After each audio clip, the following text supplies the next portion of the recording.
Identifying. Standby one.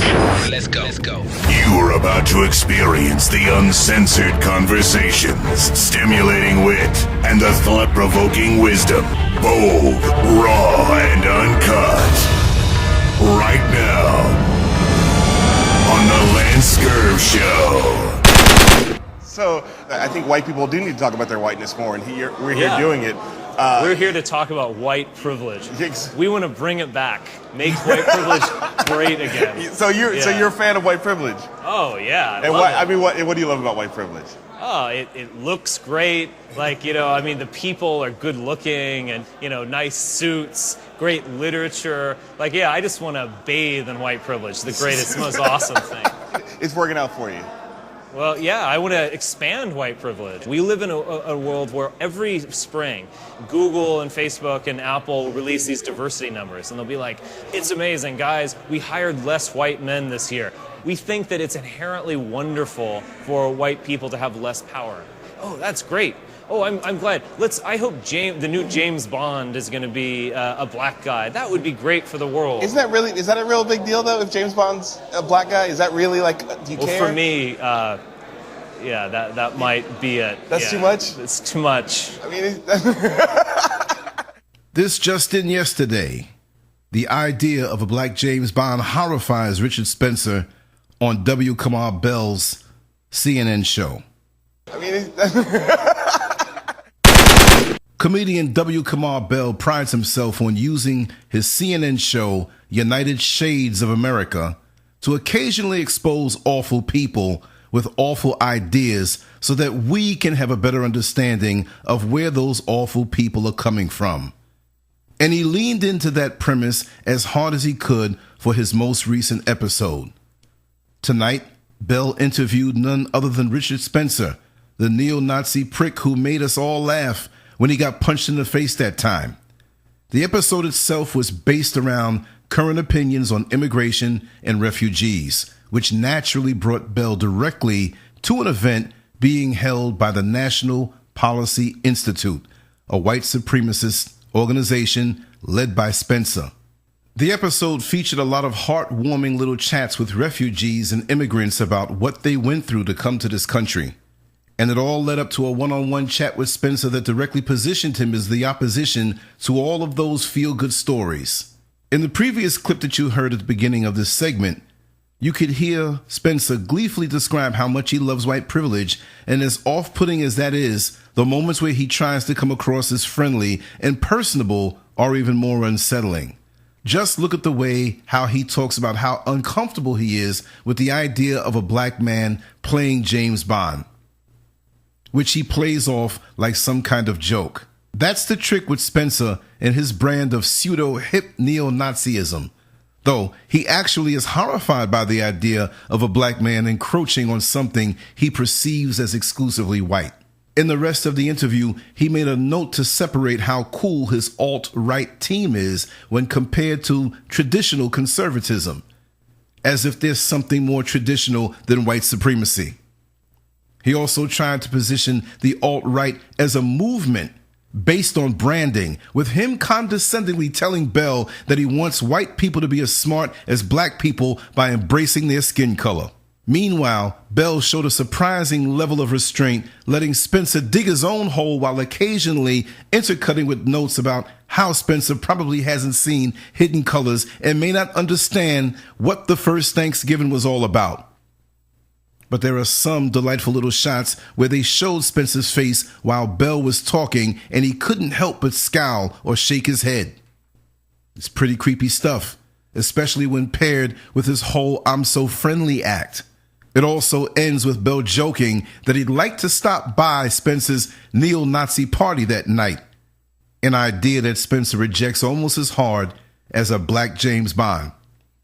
Of course, before anybody criticizes Bell for giving guys like Spencer a platform, he wrote a piece for CNN's website in which he explicitly rejects the idea that simply letting someone like Spencer on TV helps create more people like him. Bell argues that interviewing Spencer on TV helps show people that creeps like him really do exist in this country, and that there really are people who believe the hateful things he spews.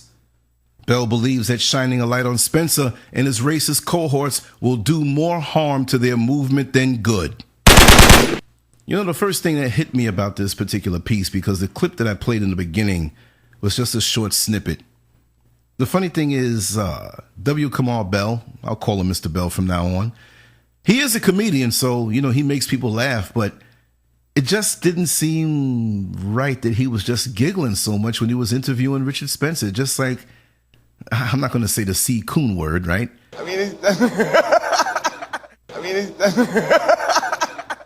But maybe this is his personality, maybe this is his style. But when I saw this clip, it made me wonder, hey, wait a second. What about those of us who are on YouTube and we're doing the same thing? We're interviewing people of all backgrounds. We're hitting the touchy subjects, but yet and still we get banned as hate channels, spewing hate speech when we deal with issues that are not condoned by the mainstream and what they want to have us speaking about. It's all about mind control. Although whenever a mainstream platform offers up something like this, I have to wonder, what is the purpose? Of course, I couldn't trust Richard Spencer further than I could throw him. Not even that far. But what's the purpose with CNN doing this, right? I'm not against it because I believe we should speak to many people. And I've been doing this for years here on the LanceScurv channel on YouTube and all things LanceScurv. But I get knocked for it. But CNN gets applauded for it.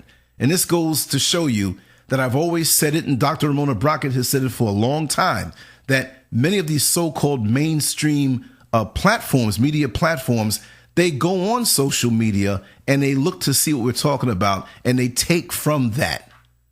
Because, I mean, I would interview this guy, but you know what? I would be a lot more serious because there are people like him that exist and he may be the face of it.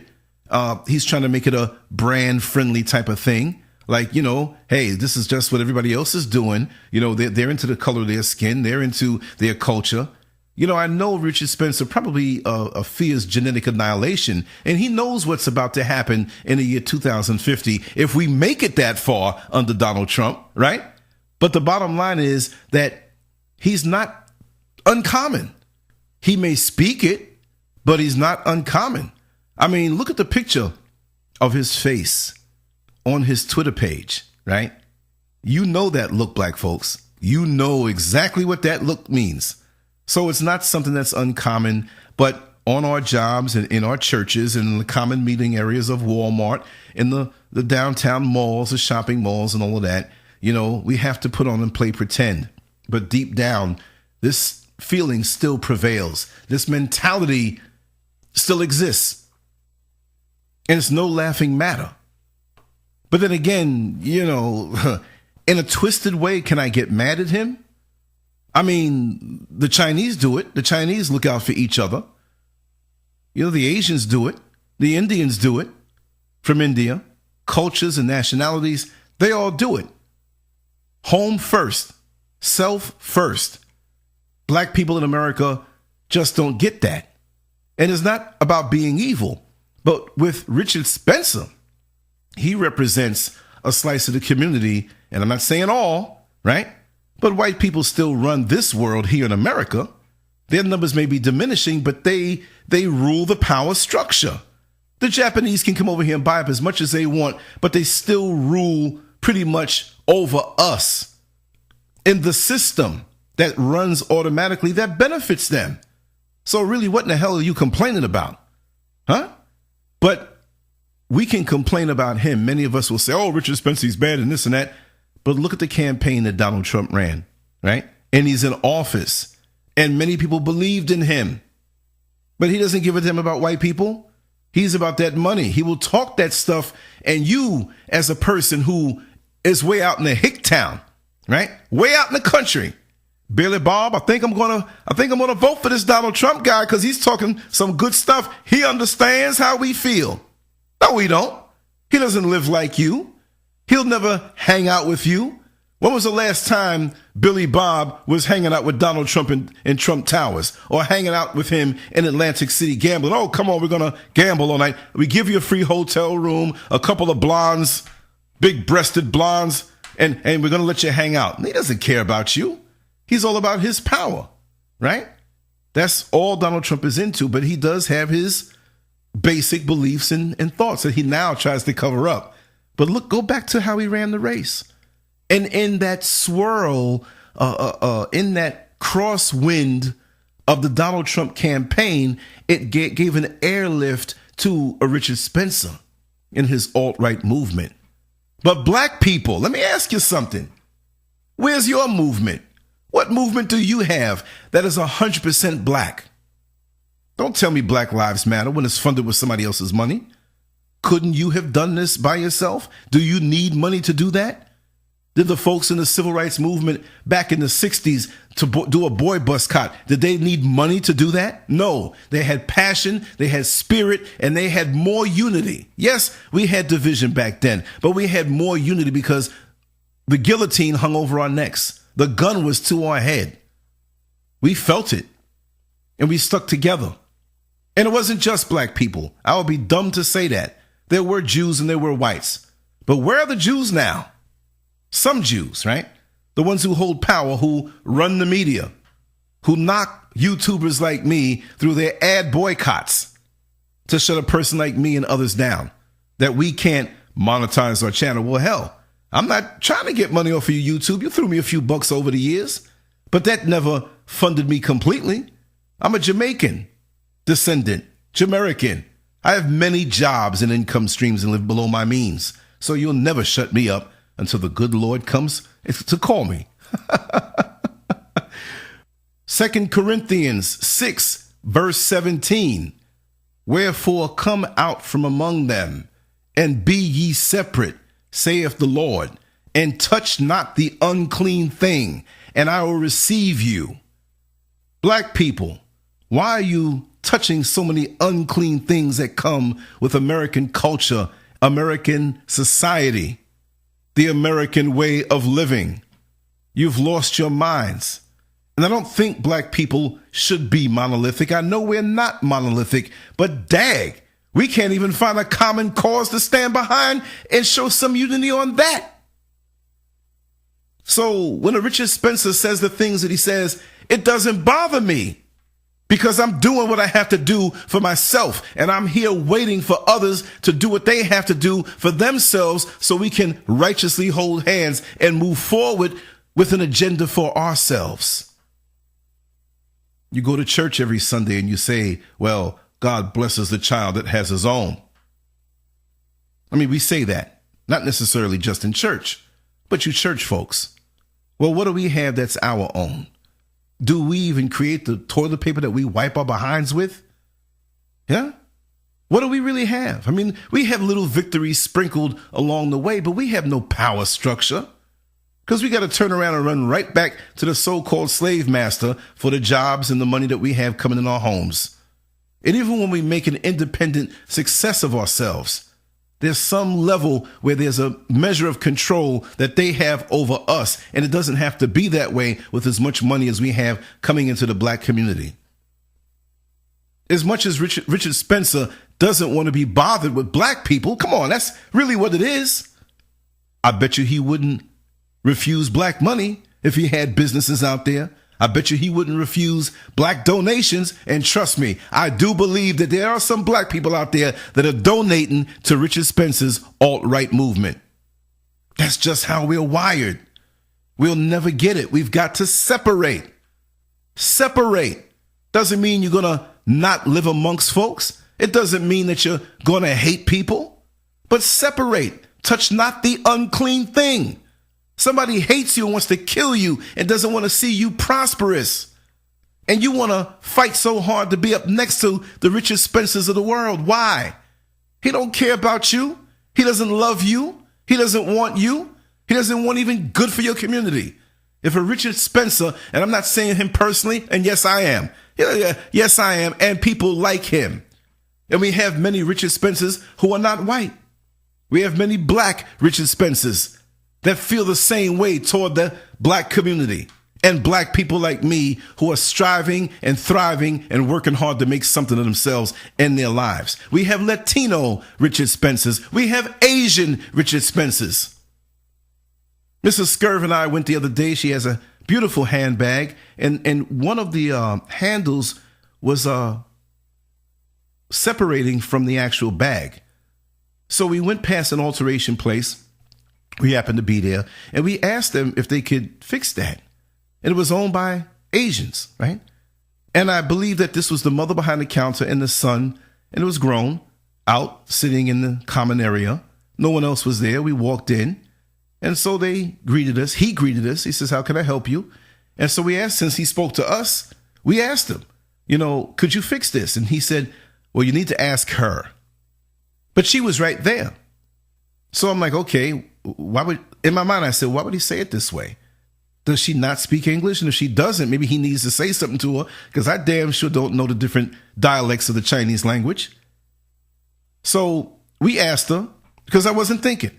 And so she says, no, we don't handle that. We don't do those type of things here. Okay, cool. But you should have seen the look on her face. We're bringing you business, right? And maybe not. We were just asking. We happened to be there because we were going to be in the neighborhood there, looking at the different stores and talk and, fellowship and do the husband and wife thing. And if we killed an hour and they could do that real quick, okay, no problem, right? But she looked like, listen, I have to say also, Mrs. Scurv was dressed very, very nice. As a matter of fact, when did she go out and not dress nice and have a nice pair of shoes on and a nice bag? Because, see, we know we have to represent. It's not about materialism, right? But we make sure to be on point to give you one less reason to say, oh, these are hoochies or they're lowlives or they're not about anything. So we put on good clothes if we go around and about. Now, if we're in the yard working and we run to Home Depot, that's a whole different story. I got dust all over me, dirt all over me, paint all in my face.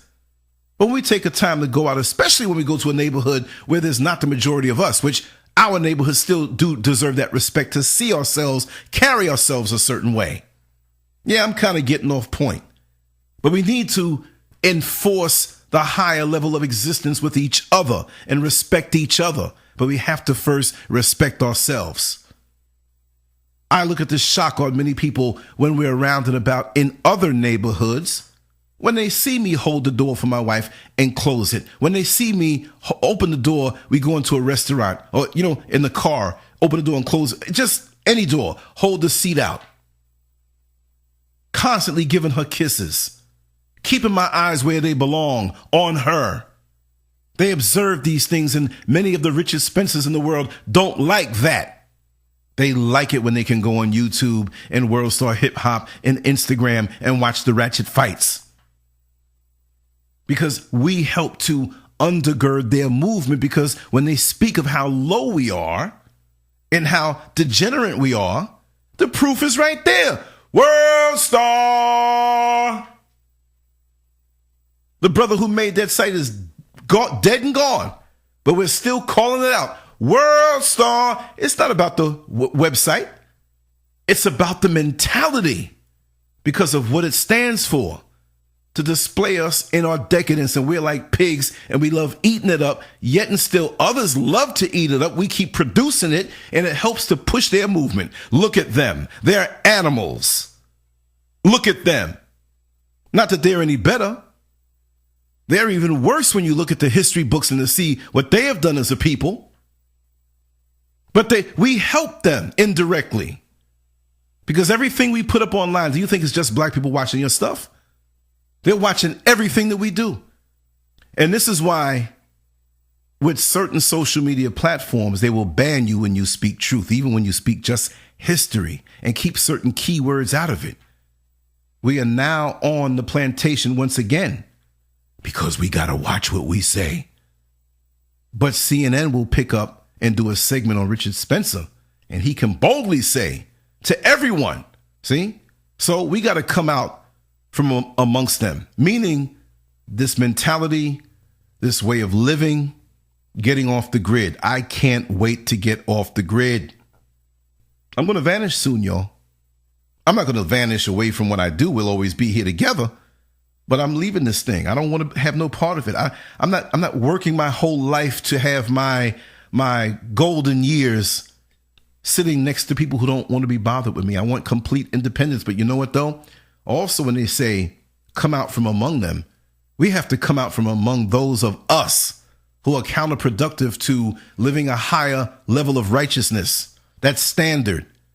Just because a friend has been a friend for so many years, but they hate on you and do things to you and cross you and have a bad feeling toward you. When you have bad feelings to somebody, that is something very tangible and concrete. You don't focus on it, but you know it's there. But you don't want to hang around that. You know good and damn well this person is not happy for you in your marriage.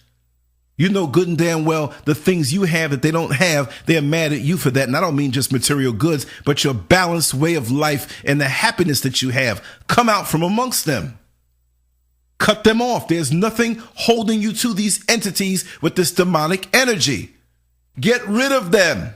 You have one life on this level, and it's moving fast. Time is moving fast. It's May 1st already. We just finished saying Happy New Year 2 weeks ago, and it's already May 1st. What are you doing with your time? The older that you get, the faster time goes. Nothing's going to change if you don't move in a way to make change.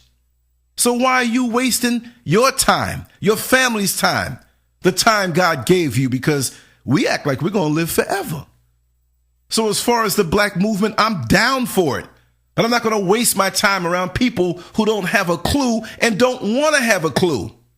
It's okay to not know. But once you're told something, a truth or an insight that your schools of indoctrination are not telling you, and you know it to be the truth, and you run away from it, I'm not chasing you down. Many people have invested into me and given me truth as we go along. Some things are partial because it may have been tainted by their own personal idiosyncrasies. But I take the good and I leave the bad, and I elevate myself. And this is what keeps me motivated, because every day that God gives me, I'm looking to be a better version of myself.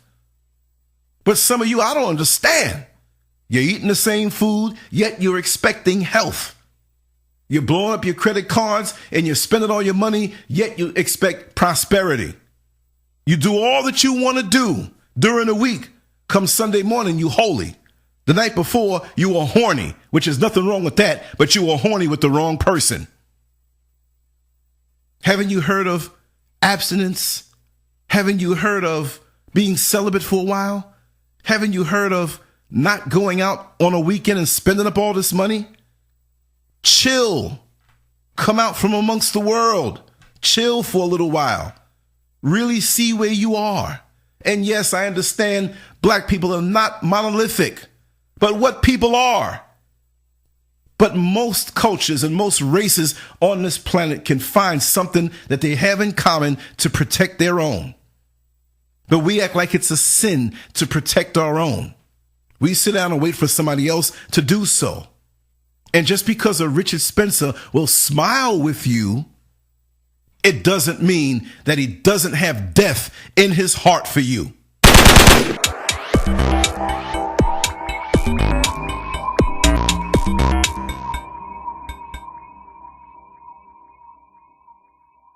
Make sure to check out the boldest blog at LanceScurv.com and follow Scurv on Twitter, Facebook, and YouTube under LanceScurv.